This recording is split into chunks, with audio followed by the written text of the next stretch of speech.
hope you're having a great day and I hope you're staying safe at home. Today I want to talk about a missing part in your wellness plan. For the longest time, we think when it comes to weight loss, when it comes to fat loss, when it comes to improving our overall health, whether we're looking at recovering from a disease, we're looking at prevention, we are looking at just aging gracefully. We look at diets, we look at exercise programs, we keep chasing more fad diets and more fad exercise programs, we chase more medication, we chase more supplementation and all of these things. We also know sleep is important and emotional wellness. Today I want to talk about the missing part, which is the quality of your relationships. Now you would think, what does my relationship and the quality of my relationships have to do with my health, with my weight loss, with everything in my life?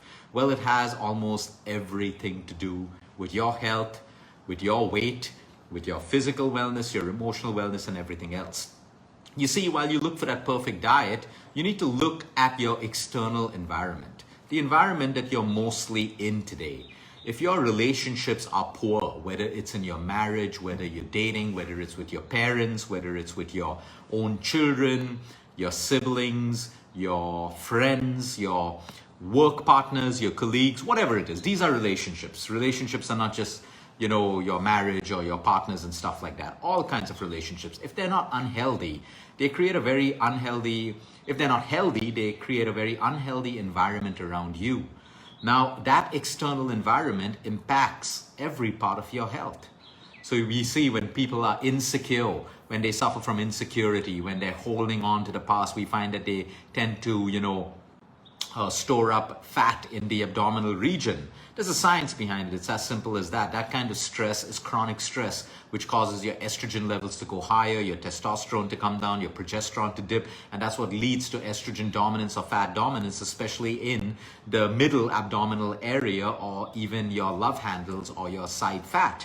Okay, so again, like I said, while you're building your diet plans and you're building your nutrition, also put that effort into making your relationships work. If they don't work, you have a choice. I'm not here to give you relationship advice. I'm just here to tell you that if you are stuck in toxic relationships, you're too scared to make a change. You're too scared to ask for a change. You continue being in a place where you're constantly being forget physically abused, but even emotionally or mentally abused. That environment is becoming your biggest obstacle towards your fat loss, your recovery from a disease. All of this stress decreases your immune system, making you vulnerable to more and more disease.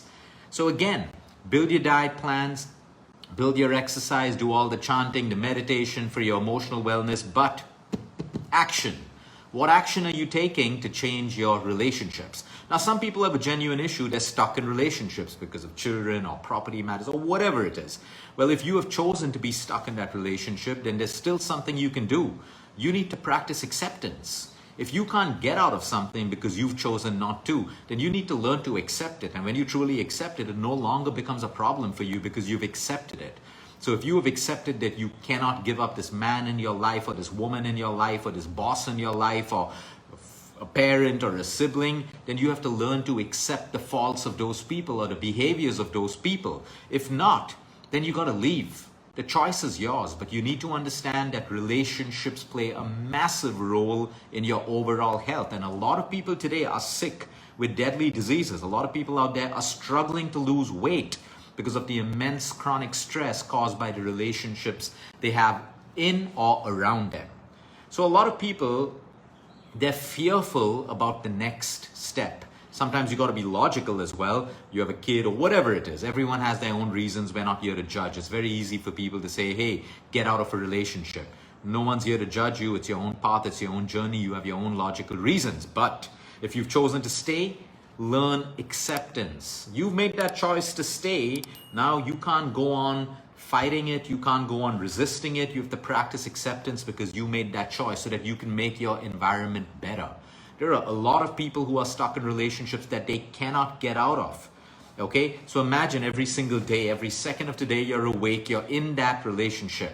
You can imagine how bad your health is going to get unless you accept it. That fine, I've chosen to be here. Let me accept his or her ways, my boss's ways. Okay, fine, I've chosen it. Let me accept it. Or let me learn to let go of things I cannot control. In any relationship, for that matter, today, it's simple. I mean, no one wants to accept, no one wants to let go of things, no one wants to forgive, no one wants to exhibit tolerance, and that's why relationships become more and more difficult and they cannot work. But for every successful relationship, there has to be a certain degree of forgiveness, because mistakes will be made. You're not marrying a saint, you're not marrying some guru who will never ever make a mistake. You've not fallen in love with Mr. or Mrs. Perfect who will never make a mistake. So degree of forgiveness should be allowed. Tolerance absolutely required. Acceptance, of course. You can't make a relationship, any kind of relationship, work without some degree of acceptance or letting go. Acceptance doesn't mean you become a doormat. Acceptance doesn't mean you become the loser. Acceptance doesn't mean that you take abuse and all of that stuff. Acceptance just gives you the power to decide what is okay with you to make the greater good work, or like I said, you have a choice. Let go of the relationship. So no matter what we do, we can whine, complain, gossip, backstab, bring down people, but it is not changing your life or your health. What you need to do is take action. Acceptance, letting go, or walk out of the relationship that is causing all of your problems. Some relationships you can't walk out of it, like, bad relationships with your parents, all of that, and you have to learn. You have to look at these relationships. Can they be fixed? Are you willing to fix it? If not, what's the next step? Distance, don't let it affect you anymore because you've created your distance. But by just holding on to these things, it's easy for me to say, difficult for you to do, but it's the only way to move forward. Holding on gets you nothing. And these relationships define your environment, and your external environment defines your internal environment. Your internal environment is the way you feel, the way you think, your blood chemistry, the way your stress affects your breath, inflammation in your body, immunity, everything. Like I said, your external environment impacts every aspect of your internal environment. A great diet can't fix a bad relationship. Great exercise or punishing your body and beating up your body with exercise cannot fix a poor relationship or a toxic relationship. More sleep cannot fix a bad relationship. More meditation and chanting cannot fix a bad relationship. To fix a bad relationship or a toxic relationship, it requires a whole set of new actions. Which are you willing to take? Or are you willing to explore? It's only when you do that. That's why we call it holistic health. Okay, every medicine cannot fix a symptom. Medicine can fix your anxiety, but the root cause of your anxiety is your relationship. Are you going to constantly be on medication while you're in that relationship? So can you see what I mean? You have to address the root cause. If the root cause of all your stress is your relationship, what are you doing to fix that relationship? If it's fixable, if it's not fixable, what is your exit plan? If there's no exit plan, how much can you accept? How much can you let go? You need to be constantly taking action, because even the best depression medication in the world or the best antidepressants in the world can't fix a bad relationship. It can help you escape. It can help you put down the symptoms, but it's always going to stay with you. So you need to do whatever is right for any symptom. You have a symptom in the body, do the right thing for the symptom. You have a symptom in your relationship that's warning you or not going well for you, address that. But you got to go below the symptom, address the root cause if you want to make a change. So now look at every aspect of your life where you're failing and see how much of it has to do with the relationship you're in. Are you demotivated at work because you have a bad relationship at home? You find yourself drinking at the bar every night because you're trying to escape or delay going home because your relationship is bad over there.